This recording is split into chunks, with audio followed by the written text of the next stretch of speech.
What does a win look like? Make a statement. Trust me, they will jump in and correct you.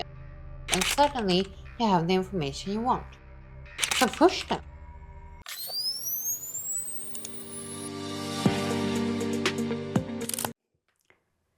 Do you want to win your next negotiation without raising your voice?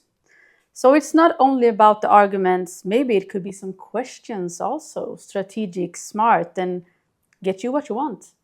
For sure. That's why we have our business lawyer here today. She's gonna reveal the 6 top questions that lawyers use to actually get what they want. Here on Business Law Toolbox with our brilliant business lawyer. Hey. So we're gonna take you step by step. Yep. We do it short, snappy. For sure. Let's start. Go. Number 1, anchor and frame. So instead of walking into the room and stating why you see a purpose of getting to an agreement, signing a deal, you getting that job, etc. Because when you state it like that, that can infringe on the other person's autonomy. So they might be defensive, even though they would otherwise think it's a good idea. So what we want is buy-in. So we start with framing it that they take ownership of the outcome. And that can be as easy as, so how would you like to solve this? Or what does a win look like for you? What would be a good outcome for you? That is so smart. And suddenly I have to voice both, frame it positively, right? Because I don't want to come off as a asshole. No. And also I take ownership of the process. And you also get information. What are my real drivers? Instead of assuming, which we so often do, you really can listen and learn.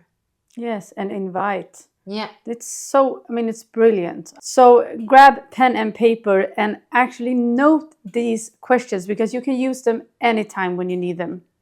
They're going to help you so much. Yeah, agree. But number 2 then, stop asking questions.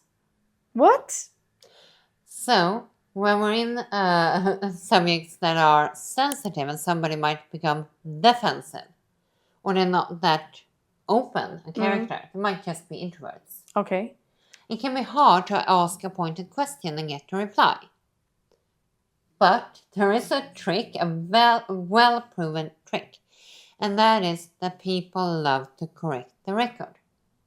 Oh. So, to make a clear example, let's imagine that we're in London and you're a taxi driver and I jump in the car.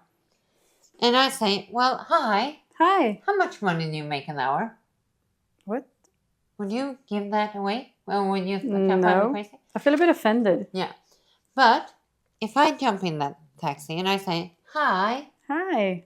Well, I just love London and it's so cool because I understand you taxi drivers, you actually make more an hour than a lawyer in London. What? I mean, we don't even make a third of that.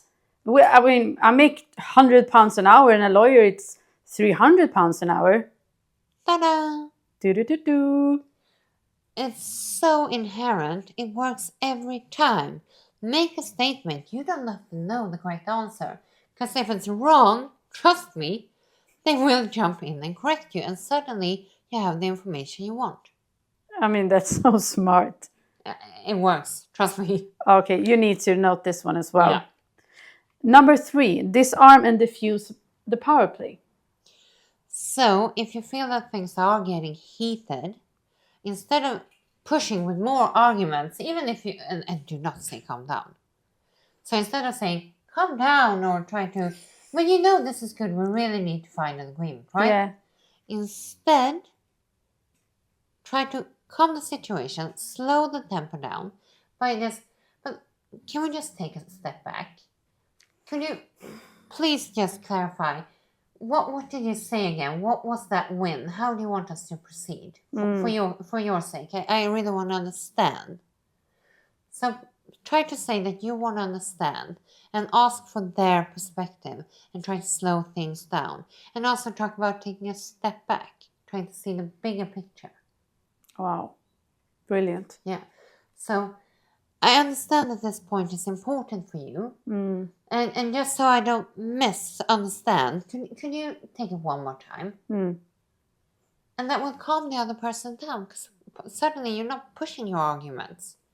You're really wanting to understand and you want to hear them. Mm. So time is at your advantage when things are getting heated. Keeping them talking and showing that you want to understand and trying to take a step back is to your advantage. Yeah, and it builds trust as well. Exactly. Because if someone would tell me calm down when I'm heated, I would say, oof, don't go there. So it's better to do this. That triggers the defensiveness. Yeah, instead. it definitely does. Yeah. And number 4, pressure test. Challenge them. What do you mean? Well, negotiations are uncomfortable. Yeah, So be they are. ready for it. You can't just, I mean, everybody talks about collaborative, win-win, and grow the pie, mutual interests, not positions. Great. But sometimes you need to push the trigger a bit. Mm. So if I agree on that, does that mean you're ready to sign?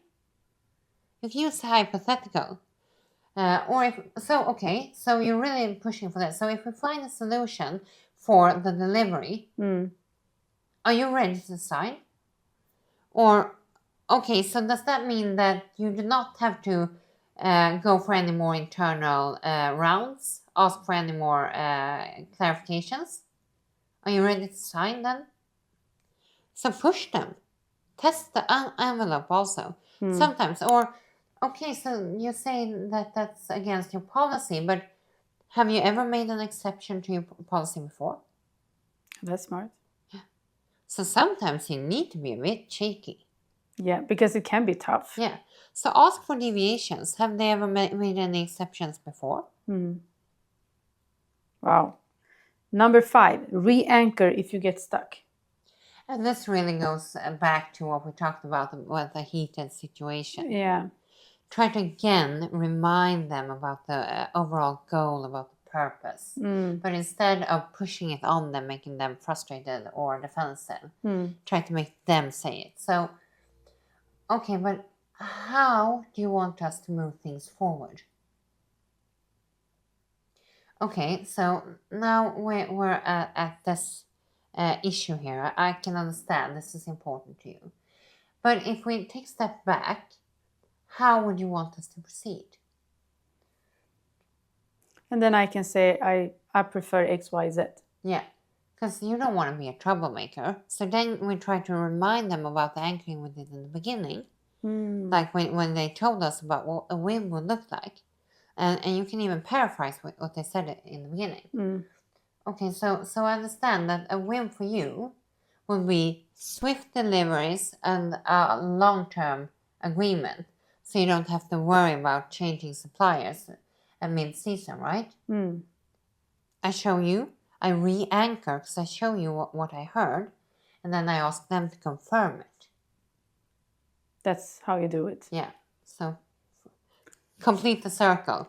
When you ask the questions, use the information you get also. So you show them, you mirror, and you reflect, and you show that you heard. Wow. That is, number 6 is close the deal. A yes is nothing without a how. Ooh.